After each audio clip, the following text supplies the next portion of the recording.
Hello again, boys and girls. Welcome back to our language arts lessons. We'll be looking at collective nouns today. Collective nouns. A collective noun refers to a group of people, places, animals, things, or ideas. Now, our objective of this lesson is to really identify when a collective noun is considered plural as against when it's considered singular. A collective noun used in context is considered singular when talking about a group acting together as a cohesive unit. Now, there are sometimes when groups act individually.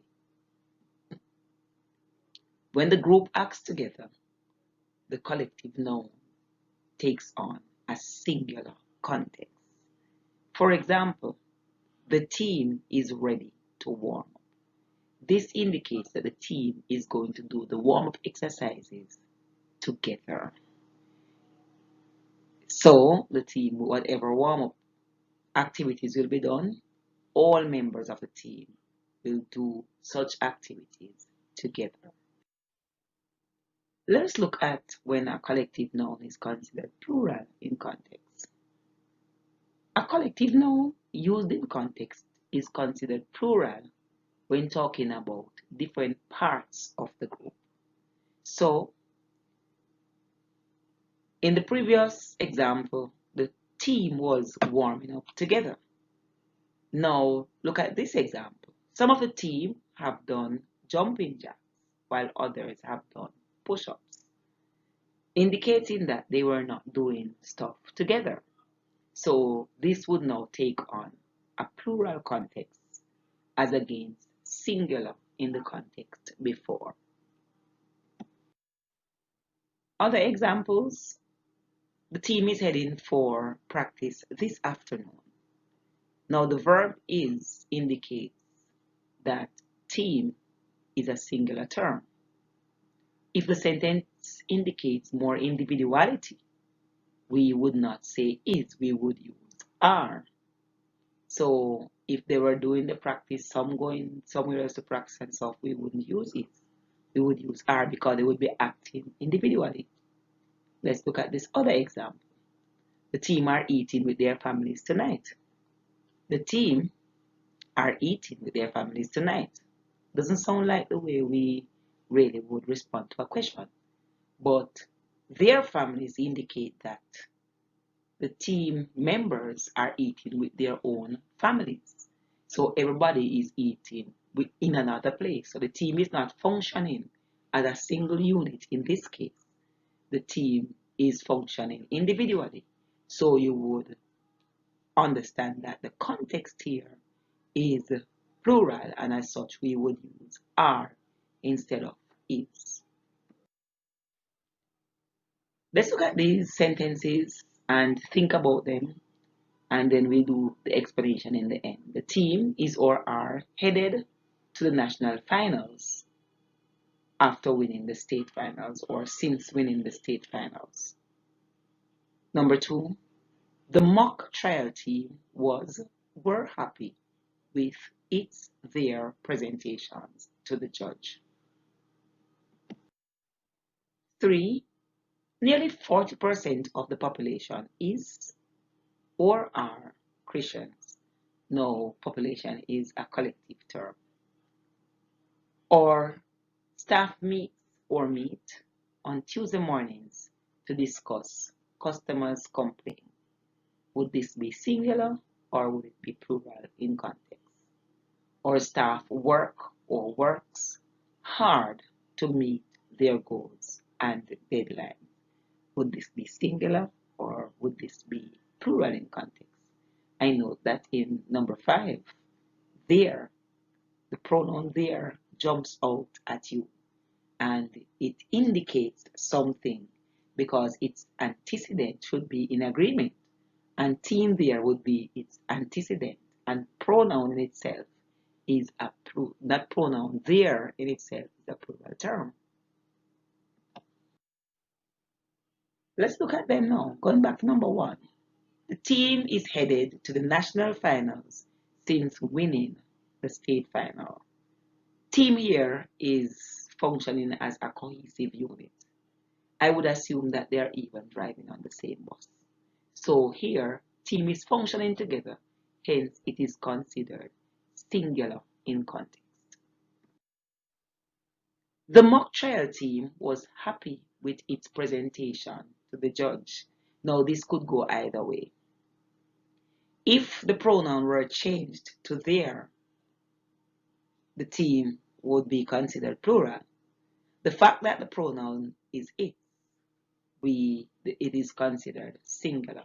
So the word was is used. The verb was and the pronoun it are used because the writer intends for the team to work together. There could be another situation as in the or section there, which I would have already explained. Let's look at number three.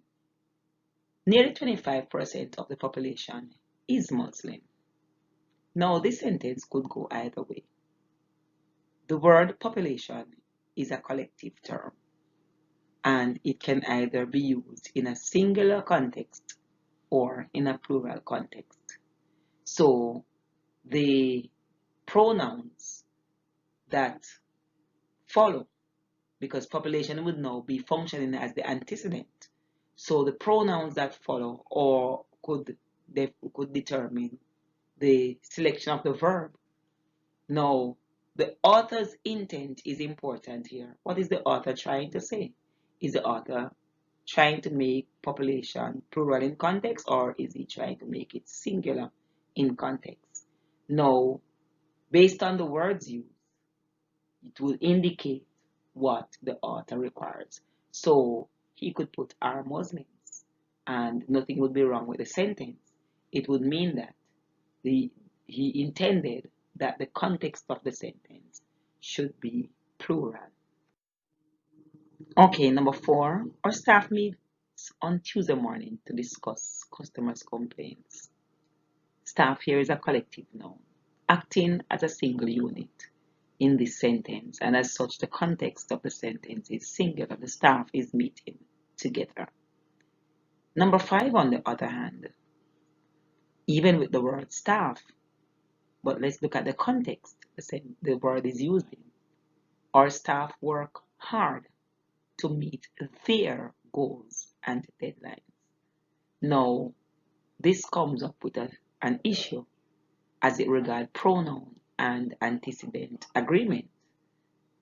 The author's intent here is that staff is considered in its plurality. As such, the pronoun there follows the antecedent staff.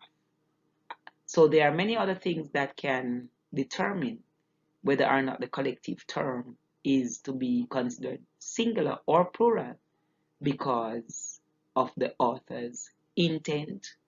So here they are working individually on their goals. So there is the clue that the staff is not acting as a unit. Therefore, it's plural in context. So we have to really analyze sentences in order to determine whether or not the context of the sentences are singular or plural.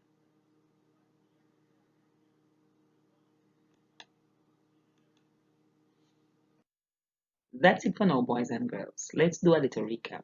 We have looked at collective nouns, but to determine when they are singular and when they are considered plural.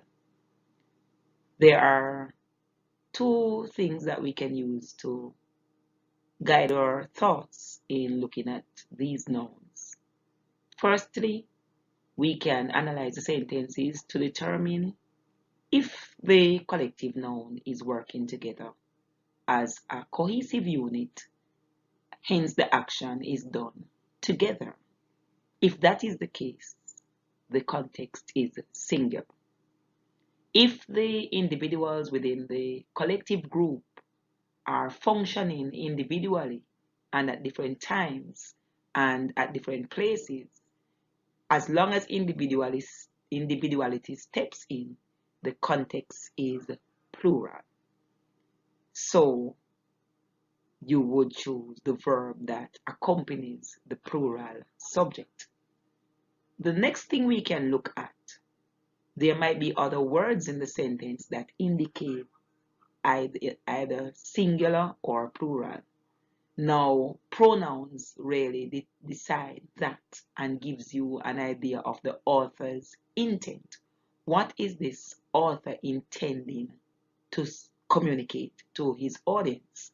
So words like their, pronouns, the collective noun would be functioning as their antecedent, and that would require a pronoun and antecedent agreement. So if there is used after the pronoun, it would indicate that the author intends that the context of the sentence would be plural or should be plural. That's it for now.